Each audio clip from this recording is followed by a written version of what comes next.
बोले वृंदावन बिहारी लाल की जय। आपने समय समय पर अपनी आयु में सब कुछ देखा है। जब आपकी आयु बढ़ती है तो आपकी सबसे पहले बुद्धि इसमें जाती है कि बुरा कितना हो रहा है। बहुत बुरा हो रहा है, सब जगह बुरा हो रहा है, बुरा ही हो रहा है। कभी अच्छे के पास गए नहीं, ना अच्छा देखा। भागवत के महात्म के प्रथम अध्याय के 30वें श्लोक में नारद जी ने कहा, मैं पुष्कर गया, प्रयाग गया, काशी वृंदावन गया, लेकिन न पश्यम कुत्रचित् शर्म मनः संतोष कारकम कलिना धर्म मित्रेण धरेयम बाधिताधुना। सनकादिकों को बताया कि आप कहाँ जा रहे हैं। मैं तो पूरी पृथ्वी घूम के आ गया। लोग कहते हैं गांव में अच्छा नहीं होता, इस जगह अच्छा नहीं होता, तो सोचा तीर्थों में तो अच्छा होगा। तो जब मैं तीर्थों में भ्रमण करने गया तो कुत्रचित, जब हमारे यहाँ चित्त अव्यय लगा दिया जाता है तो उसका मतलब है कुछ कहीं भी नहीं देखा। कुत्रचित, कहीं भी मैंने मनः संतोष कारकम, किसी के मन को संतुष्ट करने वाला कुछ भी, शर्म नहीं, शर्म माने सुख, कहीं किसी को मैंने सुखी नहीं देखा। कारण देखा क्या है उसका, कि यहाँ हर आदमी दुखी है, हर स्त्री दुखी है, हर बच्चा दुखी है। कलिना धर्म मित्रेण धरेयम बाधिताधुना। अधुना माने बिल्कुल उसी काल की बात है ये। अधुना माने इस समय, अधर्म मित्रेण कलिना, अधर्म के मित्र कलयुग ने पूरी पृथ्वी को बाधित कर रखा है, आच्छादित हो गई है कलयुग से। इसलिए सभी पुरुषों के मन दोष से भरे हैं, सभी स्त्रियों के मन दोष से भरे हैं। पुत्र की माता पिता के प्रति, पति की पत्नी के प्रति। सत्यनारायण कथा में तो लिखा है कि भगवान नारायण से जाकर के नारद जी ने कहा, पच्यन्ते पाप कर्म भी। सब लोग इतने पाप कर रहे हैं कि उनके पापों से ही खुद बहुत दुखी हैं। इसका तात्पर्य है कलिना धर्म मित्रेण, कलियुग अधर्म का मित्र है। तो मित्र मित्र के साथ क्या करता है? मित्र मित्र के साथ सहयोग करता है। आपने यदि थोड़ा भी सत्य बोला, आपने थोड़ा अपनी इंद्रियों को दमन किया, मन का शमन किया, कलियुग आपका साथ नहीं देगा। लोगों को पता नहीं लगने देगा कि यहाँ कोई एक तपस्वी धर्मात्मा ज्ञानी महापुरुष रहते हैं, पता ही लगने नहीं देगा, क्योंकि वो सत्य का और धर्म का मित्र नहीं है। तो मित्र का अर्थ ही होता है कि जो अपने मित्र का भला करे। अब आप गलत करिए थोड़ी, जैसे ही आप अधर्म करने लगेंगे वो आपका मित्र हो जाएगा और भीड़ एकत्रित कर देगा। इतनी भीड़ इकट्ठी कर देगा कि आपका चारों दिशाओं में नाम हो जाएगा, अपार संपत्ति हो जाएगी। बड़े बड़े देशों के राष्ट्रपति आपको आने लगेंगे, प्रणाम करने लगेंगे, बड़े बड़े नेता आने लगेंगे, सब कुछ होने लगेगा। ये कौन करवाएगा? कलयुग करवाएगा, क्योंकि कलयुग अधर्म का मित्र है ना। अब आपको इसके लिए करना क्या पड़ेगा? अधर्म के लिए बस जो लिखा है करने को वो भर नहीं करना है, जो मना लिखा है वो करना है। जैसे भागवत की कथा में लिखा हुआ है कि वक्ता ऐसा होना चाहिए कि जो विरक्त हो, लोभी ना हो, संयमी हो, चतुर हो, दृष्टांत कुशला धीरा। वह समझाने में, भगवान के तत्व को समझाने में दृष्टांत दे सके, और वो कुशल हो, लेकिन व्यभिचारी बिल्कुल ना हो, झूठ बिल्कुल ना बोलता हो, उसको लोभ बिल्कुल ना हो। तो जिनको लोभ नहीं है जो संयमी है, अगर वो कथा करेंगे तो उनके यहाँ 2-4 आदमी पहुँच जाएंगे। वो भी कौन? जो कथा कराएगा वो, और जिसका टेंट होगा वो, जिसका माइक होगा वो, या 2-4 लोग पहुँच जाएंगे। और उसकी बात, आश्चर्य की बात ये भी है कि उन श्रोताओं को भागवत की बात समझ में नहीं आएगी। वहाँ कोई नहीं जाएगा, चाहे कितना भी बड़ा प्रचार कर दिया जाए कि हमारे भारत के सबसे बड़े व्याख्याता विद्वान आए हुए हैं, भागवत के, एक रामायण के एक एक अक्षर के अनेक अनेक अर्थ करने वाले आए हुए हैं, खूब प्रचार करो, लेकिन कोई आएगा नहीं, क्योंकि कलयुग धर्म का मित्र नहीं है। यदि शुद्ध भागवत सुनाई जाएगी, यदि शुद्ध रामायण सुनाई जाएगी, तो आपकी कथा में कोई आने वाला नहीं है, क्योंकि कलयुग है ना, वो अधर्म का साथ देगा, धर्म का साथ नहीं देगा, तत्व का साथ नहीं देगा, अतत्व का साथ देगा। अब ठीक इसके विपरीत दिशा में आ जाइए। अब आप बहुत बढ़िया मंच बनाइए, इतना अच्छा मंच होना चाहिए कि माने देखने में ऐसा लगे कि यहाँ शादी ब्याह हो रहा है, और माइक की तो अच्छी व्यवस्था के साथ साथ भोजन की भी व्यवस्था हो, पानी के पिलाने की भी व्यवस्था हो, और आए हुए जितने सेठ सेठानी है सबको वक्ता माता जी कहे, भले अपनी माता को माता ना कहे। अपने घर में अपने भाइयों का दोष सहन नहीं करता, लेकिन वह सेठ के लड़कों का दोष सहन करे, उनको भैया जी कहे, और उनकी बहनों को और लड़कियों को उनको दीदी कहे। इतना प्रेम से बोले, इतना प्रेम से बोले कि जितना कभी अपने माता पिता भाई बहन से कभी नहीं बोला। इतनी नम्रता दिखाए, इतनी नम्रता दिखाए कि कभी नम्र रहा ही नहीं। उनके आते ही कमरे में ऐसे सावधान हो जाए जैसे भगवान आ गए हों। फिर देखो उस वक्ता का कितना सम्मान होता है। सारे श्रेष्ठ जन, श्रेष्ठी माने यही तो, जो कथा कराने वाले वो श्रेष्ठ ही कहलाते हैं। सेठ लोग, अरे महाराज जी जैसा तो कोई है नहीं। मंच में आप बैठ जाइए, श्लोक बिल्कुल मत बोलिए, आप तो ऊपर को हाथ उठा के बोलिए, और एक बार राधे राधे या श्री राम की धुन बुलाइए, फिर इसके बाद कुछ अच्छे बढ़िया भजन सुनाइए जिसमें उर्दू के सम्मिलित शब्द होना चाहिए। फिर आपके यहाँ भीड़ इतनी होगी कि आप संभाल नहीं सकेंगे। अच्छा, जब कथा समाप्त हो जाए तो प्रसाद ऐसा होना चाहिए कि वो लोग खरीद के ना खाते हों। इसी को कहते हैं कलयुग में अधर्म का मित्र कलयुग है। आप थोड़ा सा अधर्म करिए, बहुत मित्र बन जाएगा, इतना मित्र बनेगा कि आपकी अपार संपत्ति एकत्रित कर देगा। नारद जी ने कहा कि सनकादिकों से कि आश्चर्य है, अभी भगवान कृष्ण को गए तो बहुत ज़्यादा समय थोड़ी बीता है। उनके 30 वर्ष बाद महात्मा के अंत में लिखा है राजा परीक्षित की कथा हुई, लेकिन गोकर्ण की कथा तो 200 वर्ष बाद हुई थी। इसके पहले तुरंत नारद जी निकले और देखा कि देखे तो भगवान चले गए हैं, तो अब क्या कुछ धर्म की स्थापना हुई है क्या। लेकिन जब जैसे ही वो आए तो तीर्थों में गए, तो उन्होंने देखा तीर्थों में कि ये क्या हो रहा है। यवनों ने, पतित लोगों ने मंदिरों को घेर लिया है। रुद्धा तीर्थानी, तीर्थ अवरुद्ध हो गए हैं। जो लोग अपवित्र हैं वो वहाँ के पुजारी हैं, जिन्हें पवित्रता का ज्ञान नहीं है वो वहाँ पूजा कर रहे हैं।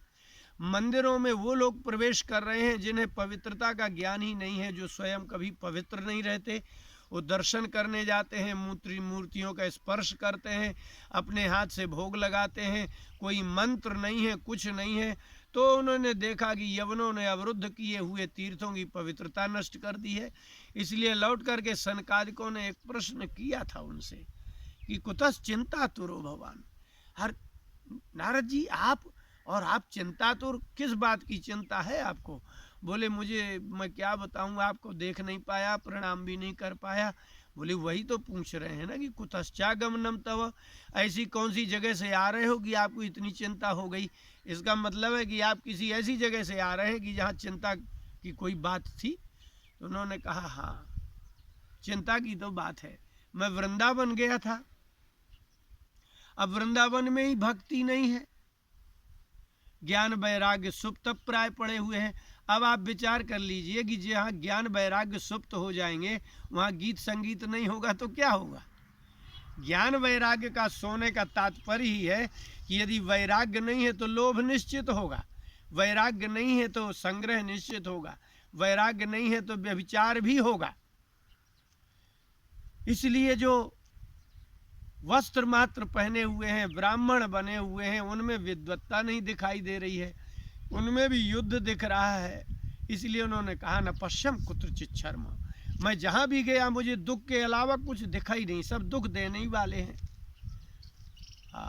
ये स्थिति जो आप आज देख रहे हैं कि वर्तमान में जो कभी हमारे भारत के बहुत बड़े प्रसिद्ध वक्ता रहे, जिनके लिए भीड़ इकट्ठी हुआ करती थी, हजारों लाखों की भीड़ होती थी, उनकी आज इतनी बुराई हो रही है, इतनी बुराई हो रही है। और मज़े की बात यह है कि वो आज से थोड़ी आ करने लगे हैं।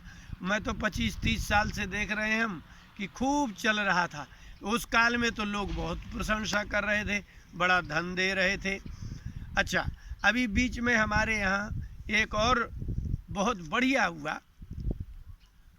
हम जब वृंदावन पहुँचे थे तो विद्वान लोग कथा किया करते थे, जो भागवत पढ़ाते थे वो ही कथा करते थे। लेकिन क्या हुआ कि उन्होंने अपने शिष्यों को भागवत पढ़ाई नहीं, उनको कुछ कथाएं रटा दी, तो सबको कथा आ गई। और जैसे ही मंच में पहुँचे और उनको बड़े बड़े महापुरुषों से उनको सम्मानित करवाया, उस बालक को तुरंत बाल व्यास की उपाधि दे दी गई। अब लीजिए, इतने बड़े महात्मा ने दी है उपाधि, तो अब तो उससे बड़ा कोई नहीं होगा। लीजिए, वो लिखने लगे बाल व्यास, अंतर्राष्ट्रीय ख्याति प्राप्त लिखने लगे, बड़ी बड़ी कथाएं होने लगीं।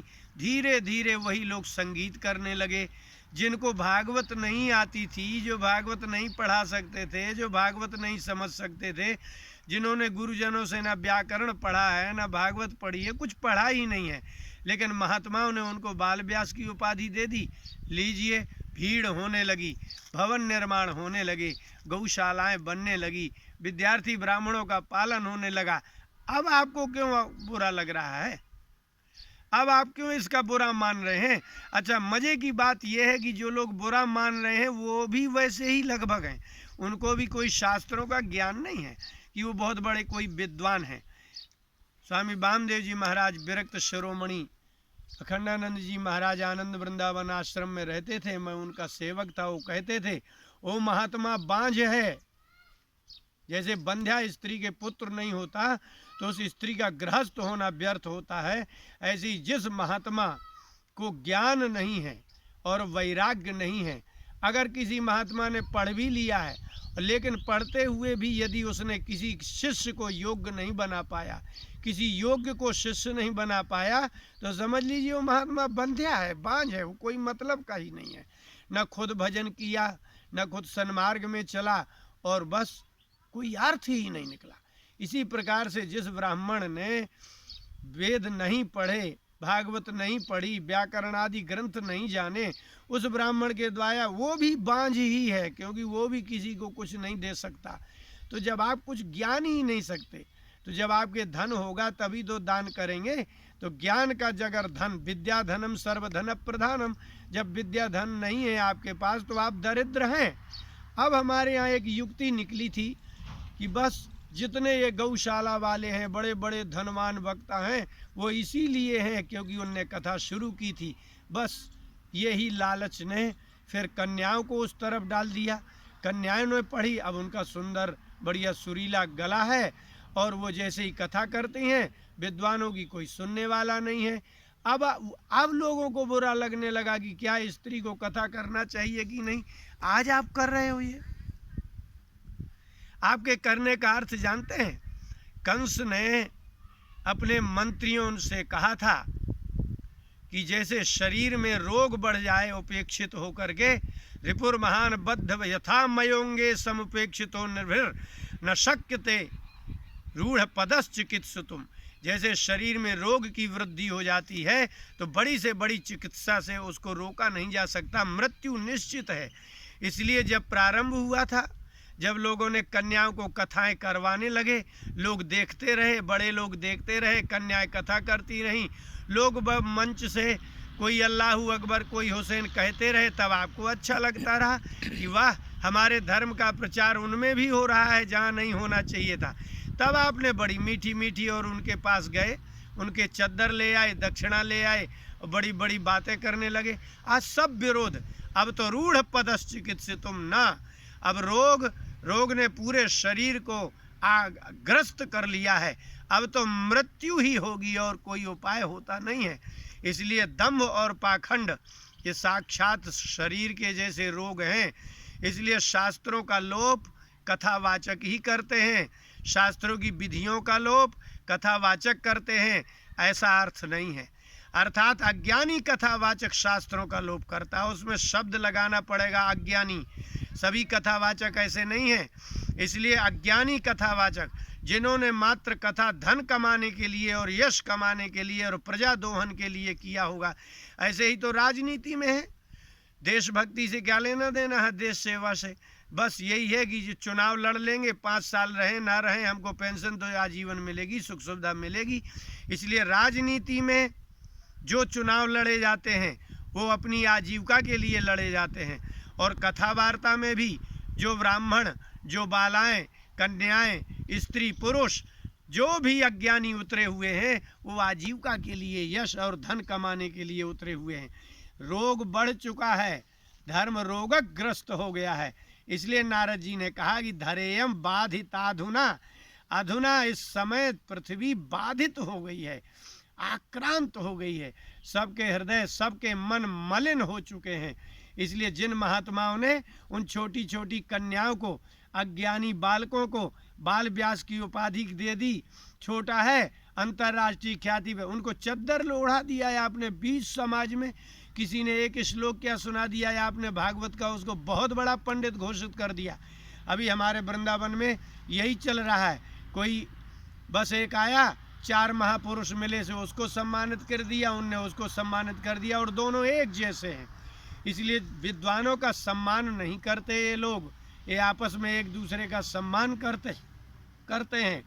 इसका तात्पर्य इतना ही है कि आज आपको बुरा लग रहा है, जब इसका प्रारंभ हुआ था तब तो आपने सम्मानित किया था बालकों को और बालिकाओं को, उनकी कथाओं में जाते थे आप और आपने माइक से बोला है।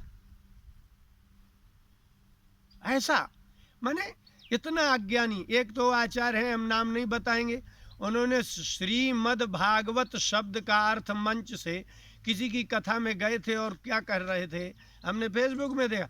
श्रीमद् माने होता है राधा रानी, और भागवत का तो अर्थ जो भाव प्रकाश आदि करते हैं। इनको ये ज्ञान नहीं कि श्रीमद् माने राधा रानी होता है, क्या होता है। बस सब लोगों ने ताली बजा दी। इसलिए संस्कृतज्ञ जो नहीं है, संस्कृत से हीन है, संस्कार से हीन है, ऐसे वक्ता जो है कलयुग के प्रतिनिधि हैं। इसलिए अज्ञानी वक्ताओं से कथा करवाना और संगीत के अच्छे अच्छे लूट कर ले गया मेरा दिल इत्यादि कर गाने में नृत्य करना, तब तो आपको अच्छा लग रहा था। अब रोग बढ़ गया है, धर्म रोगग्रस्त हो गया है।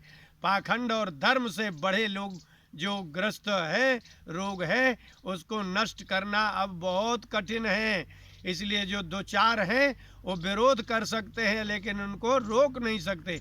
और अगर रोकना है तो आपको ऐसी क्रांति करनी पड़ेगी जैसे कभी भारत को स्वतंत्र करने के लिए पूरे देश में क्रांति, हर जात में क्रांति, स्त्री में जाति, पुरुष में क्रांति, सब में क्रांति हो गई थी। इसलिए धर्म और पाखंड के विरुद्ध यदि आपको क्रांति करना है तो सभी बड़े बड़े आश्रम और मठाधीशों को प्रतिज्ञा करनी होगी कि इन छोटे छोटे वक्ताओं की कथाओं में जाकर के सम्मानित नहीं करना होगा और उनको सम्मानित ना किया जाए। और अपनी अपनी प्रजा को बताओ कि जो विद्वान हो, जो कथा कर सकता हो, उसी से सुनिए। जैसे नृत्य करना है, सिर्फ धन एकत्रित करना है, ऐसे ऐसे कथा नहीं करानी चाहिए। तभी आपको ये थोड़ी बहुत दंभ पाखंड रुकते दिखाई देगा। मात्र फेसबुक आदि में विरोध करने से होगा नहीं। समाज को जागृत करिए तो देश में क्रांति आती है, और व्यक्ति और समाज को जागृत करिए तो धर्म में क्रांति आती है। क्रांति आएगी तभी आप सफल हो सकेंगे। इसलिए जो पढ़ा लिखा नहीं है, जो ज्ञाता नहीं है, संस्कृत ना बोल सकता, समझ सकता है, ऐसे व्यक्ति को प्रशिक्षण देने वाले वृंदावन में घर घर बैठे हैं। उनके पोस्टर देखिए, उनका विरोध करिए और निकालिए। जड़ खो दिए तब वृक्ष होता है ना। यथा तरोर मूल निषेचने न, जैसे वृक्ष की जड़ सींचने से पत्ते और शाखाएं अपने आप हरी होते हैं, इसी प्रकार से पाखंड की जड़ तो वो पाखंडी ब्राह्मण हैं जो प्रशिक्षण दे रहे हैं और खुद संस्कृत नहीं जानते हैं। इसलिए संस्कृत भागवत के प्रशिक्षण कर्ताओं का पहले अवरोध होना चाहिए, आगे के फल होंगे ही नहीं। छिन्ने मूले नैव पत्रम न शाखा, यदि आप जड़ काट देते हैं छिन्ने मूले तो ना पत्ते होंगे ना शाखा होगी। इसलिए जो भागवत के प्रशिक्षण कराने वाले, एक एक महीने में ज्योतिष सिखाने वाले, इसलिए आजीविका पेट भरने के लिए शास्त्रों का विलोप करने वाले लोगों को रोकिए, तब ये बात रुकेगी, अन्यथा नहीं रुकेगी। बोले वृंदावन बिहारी लाल की जय।